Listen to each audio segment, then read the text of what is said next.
તો આપણે આજે કરીશું યોગી જોગીના 12 અભ્યાસમાંથી 11મો અભ્યાસ.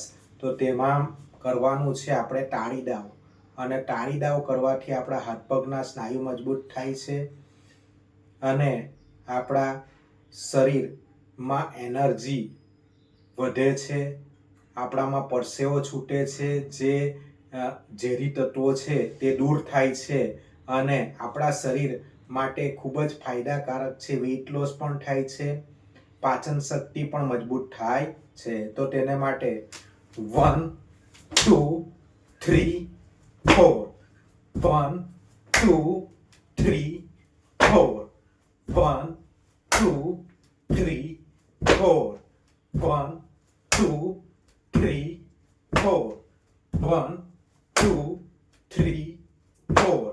તે ઉપરાંત આપણે યોગી જોગીનો 12મો અભ્યાસ કરીશું. તો તેના માટે આ રીતે એક્સરસાઇઝ કરવાથી આપણું વેઇટ લોસ અને હાથ પગના સ્નાયુ મજબૂત થાય છે.